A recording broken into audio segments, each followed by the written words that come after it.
मित्रांनो, चोरी करायला गेलेला चोर जेव्हा स्वतः अडचणीत फसतो तेव्हा त्याची काय फजिती होते अशा अनेक व्हिडिओ आपण याआधी पाहिले आहेत। सध्या अशाच एका चोराचा व्हिडिओ समोर आलाय। चला तर पाहूया नक्की काय आहे तो व्हिडिओ। मित्रांनो, व्हिडिओमध्ये आपल्याला दोन व्यक्ती दिसत आहेत। जोकरची टोपी घातलेला व्यक्ती तो चोर आहे।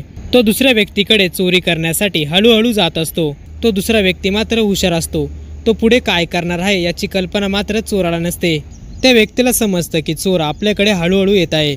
हे समजताच तो व्यक्ती आपल्या कारच्या डिकीकडे जातो। तो व्यक्ती हळूच आपल्या कारची डिकी उघडून आपल्या कारमधील कुत्र्याला बाहेर काढतो। कुत्रा बाहेर येताच त्या चोराला चांगलीच अद्दल घडवतो। त्या व्यक्तीने हुशारीने केलेली ही युक्ती खरोखरच कौतुकास्पद आहे। आज सर्वच नेटकरी त्या व्यक्तीचं कौतुक करतायत। व्हिडिओ जर पूर्ण पाहिला असेल तर नक्कीच आपली प्रतिक्रिया कमेंट बॉक्समध्ये शेअर करा।